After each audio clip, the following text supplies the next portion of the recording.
NA-24 Charsadda में ज़िमनी इंतखाब के लिए पोलिंग का अमल जारी है। नामजद उम्मीदवार और ANP के सूबाई सदर एमल वली खान ने वोट कास्ट कर लिया। एमल वली खान ने आबाई पोलिंग स्टेशन मोहम्मद नाड़ी में वोट कास्ट किया। एमल वली खान ने पोलिंग स्टेशन में मुख्तलिफ सियासी जमातों के कारकुनान से मुलाकातें भी की।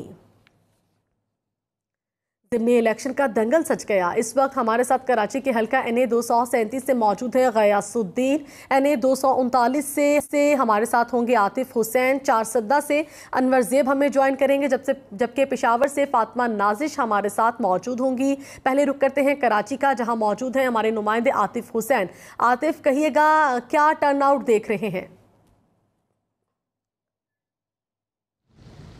हल्का NA-247 से मैं आपको रिपोर्ट कर रहा हूं और अब जैसे जैसे गर्मी की शिद्दत में इजाफा हो रहा है, सियासी दर्जा हरारत में भी इजाफा हो रहा है। कई शिकायत इस हल्के के अंदर सामने आ रही हैं। PSP के जो उम्मीदवार हैं शारिक जमाल, उनका ये दावा है कि 4 ऐसे पोलिंग स्टेशन उन्होंने आइडेंटिफाई किए हैं। Polling station number 97, polling station number 57, जहां पर जब उनके पोलिंग एजेंट्स पहुंचे हैं तो वहां पर पोलिंग का अमला मौजूद नहीं है और वो सरकारी इमारतें जो हैं वो मुकम्मल तौर पर बंद हैं। वो पोलिंग स्टेशन रातों वहाँ पर मुंतकिल किए गए हैं। जो वहाँ पर वोटर्स हैं उनके वोट कहाँ कास्ट किए जा रहे हैं, इस हवाले से इलेक्शन कमीशन उनको कोई मालूमात फराहम नहीं कर रहा है। साथ ही साथ उनका ये भी दावा है कि ये घोस्ट पोलिंग स्टेशन बनाकर धांधली करने की कोशिश की जा रही है।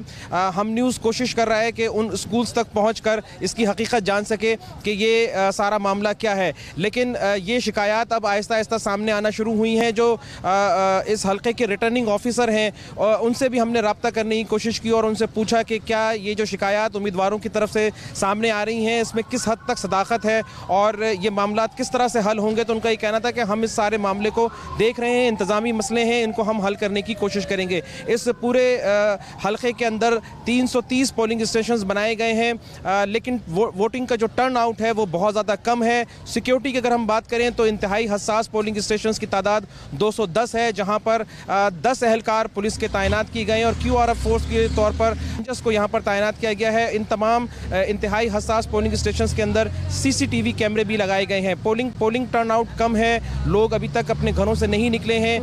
PSP हो, तहरीक इंसाफ हो, पाकिस्तान पीपल्स पार्टी हो या तहरीक लब्बैक हो या PSP हो, इन तमाम की कोशिश है कि वो लोगों को मोटिवेट कर सकें, अपने वोटर्स को मोटिवेट करके किसी न किसी तरह दोपहर 12 बजे से 5 बजे के दरमियान पोलिंग स्टेशन तक पहुँचाएँ ताकि वोटिंग टर्नआउट जो है वो बढ़ सके। कराची के अंदर इससे पहले जो पोलिंग हुई थी वो वीकडेज के अंदर हुई थी, लेकिन आज पहली मरतबा इतवार के दिन यानी कि हफ्तावार छुट्टी के दिन जो है वो पोलिंग की जा रही है, लेकिन इसके बावजूद टर्नआउट अभी तक खासा कम है और ये उम्मीद जाहिर की जा रही है कि 12 बजे के बाद आहिस्ता आहिस्ता ये टर्नआउट बढ़ना शुरू होगा। ठीक है, उम्मीद जाहिर की जा रही है कि 12 बजे के बाद शायद टर्नआउट आहिस्ता आहिस्ता बढ़ जाए।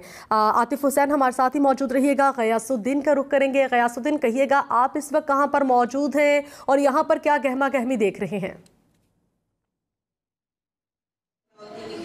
नबीला, मैं इस वक्त हल्का NA-237 के पोलिंग स्टेशन नंबर 39 में मौजूद हूँ। 194 पोलिंग स्टेशन यहाँ पर हसास तरीन करार दिए गए हैं, लेकिन मैं आपकी निशानदेही एक जानिब करूँगा कि इलेक्शन कमीशन की जानिब से CCTV कैमरों की निगरानी की जाती है पोलिंग के अमले की और मरहले की, लेकिन आप देख सकते हैं पोलिंग स्टेशन के अंदर CCTV कैमरा जो नस्ब किया गया है उसका व्यू दीवार की तरफ है और वो इंतखाबी अमल को नहीं रिकॉर्ड कर सक रहा, जिसकी वजह से यकीनी तौर पर जो शिकायत आ सकती है तो इसमें नताइज पे ये मामला असरअंदाज हो सकता है। ये ख़वातीन का पोलिंग स्टेशन है और यहाँ पर बड़ी तादाद में ख़वातीन वोट डालने के लिए अपना यहाँ पर आ रही हैं।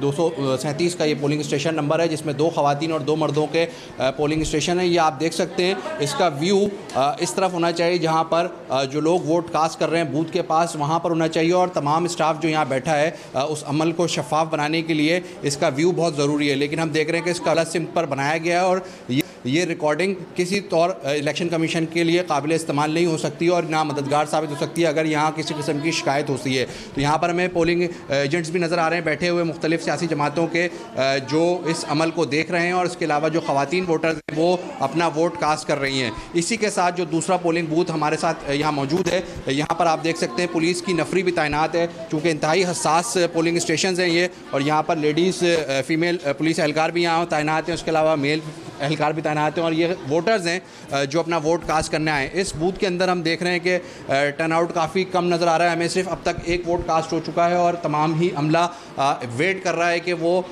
वोट डालने के लिए वोटर्स यहाँ पर पहुँचे। तो हम देख रहे हैं कि इंतखाबी अमल के अंदर जो मसाइल हमेशा से आते रहते हैं वो मसाइल अब भी नज़र आ रहे हैं। ख़ास तौर पर पोलिंग स्टेशंस के अंदर हमें CCTV कैमरों की मुनासिब जो है निगरानी नज़र नहीं आ रही। इससे पहले जो हमने पोलिंग स्टेशन नंबर 41 की निशानदेही की थी वहाँ पर भी तकरीबन 8:30 बजे तक CCTV कैमरे इंस्टॉल होते रहे, जिसकी वजह से इंतखाबी अमल ताख़ीर का शिकार हुआ, लेकिन वोटर्स आना शुरू हो गए हैं तो अब वोट का सिलसिला शुरू हो गया है। बिला तातुल शाम 5 बजे तक ये वोटिंग का अमल जारी रहेगा, लेकिन जिस तरह से 5 बजे तक जारी रहेगा। गयासुद्दीन हमारे साथ रहेगा, चारसद्दा में अनवर ज़ेब हमारे साथ मौजूद हैं, उनसे बात करेंगे। अनवर ज़ेब, आप कहिएगा कि कैसा टर्नआउट देख रहे हैं, कितनी बड़ी तादाद में सपोर्टर बाहर निकले हैं अपने अपने उम्मीदवार को जितवाने के लिए?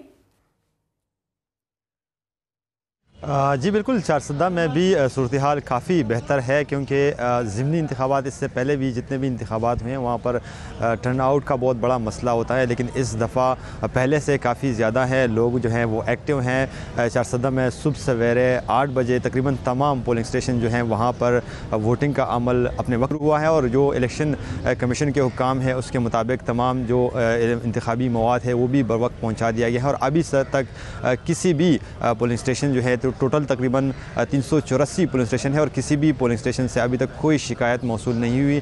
साथ ही चारसद्दा के जितने भी पोलिंग स्टेशन है वो तमाम पोलिंग स्टेशन हसास तरीन करार दिए गए हैं। इसके बावजूद अभी तक कोई तलह कलामी या लड़ाई झगड़े का वाक़या भी रिपोर्ट नहीं हुआ। पुलिस वाले हुकाम के कहना है कि जितने भी पुलिस एहलकार हैं वो मेन गेट पर भी खड़े हैं और साथ ही पोलिंग स्टेशन के अंदर जो है वहाँ पर भी पुलिस का अमला मौजूद है और इन तमाम जो अमल है इंतखाबी इसकी वो निगरानी कर रहे हैं।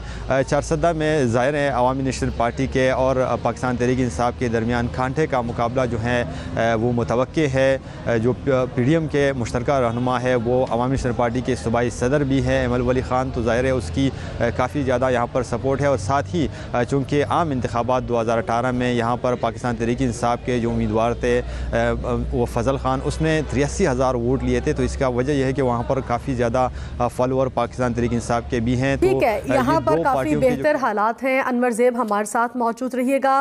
फातिमा नाजिश का रुख करेंगे। फातिमा नाजिश, आप कहिएगा आप कहाँ पर मौजूद हैं और यहाँ पर कैसी सिचुएशन देख रही हैं? जी बिल्कुल, इस वक्त मैं मौजूद हूँ हल्का N31 में, जो कि बिलाशुबा कौमी असम्बली की नशस्त का एक बहुत ही अहम हल्का है। इस वक्त हम जिस लोकेशन में मौजूद हैं वो गुलबहार मिडिल स्कूल के पोलिंग स्टेशंस हैं। इस वक्त यहाँ पर पोलिंग स्टेशन नंबर 86, 87, 119 और 120 कायम किया गया है। लेकिन अब से कुछ देर पहले यहाँ हमने देखा कि अवामी नेशनल पार्टी और पाकिस्तान तहरीक इंसाफ के कारकुनान के माबैन शदीद तल्ख कलामी हुई। हमारे पूछने पर यह बताया गया कि यह तल्ख कलामी इस वजह से हुई क्योंकि पाकिस्तान तहरीक इंसाफ के सपोर्टर्स की बहुत बड़ी तादाद पोलिंग स्टेशन के बाहर खड़ी है। लिहाजा ये ख़वातीन का जो वोटिंग का अमल है उसकी वजह से तातुल का शिकार हो सकता है या उसमें कोई बदनज़मी हो सकती है। लिहाजा अवामी नेशनल पार्टी ने उनको यहाँ से हटाने के लिए तल्ख कलामी की। पुलिस की भारी नफरी यहाँ पर आई, जिसके बाद हमने देखा कि इनको पोलिंग स्टेशन से बाहर दोनों पार्टी के सपोर्टर्स को निकाल दिया गया। ओवरऑल अगर आपको इस इलाके की सूरत हाल के हवाले से इस वक्त हम बताएं तो हल्का N31 में 265 पोलिंग स्टेशन कायम किए गए हैं, जो कि मौजूद थी। पेशावर से हमें अपडेट कर रही थी, आपका शुक्रिया। इससे कबल 237 से गयासुद्दीन हमारे साथ मौजूद थे, आतिफ हुसैन ने हमें सूरत हाल से आगाह किया और अनवर ज़ेब ने चारसद्दा में पोलिंग स्टेशन से हमें आगाह किया। आप तमाम नुमाइंदगान का बेहद शुक्रिया।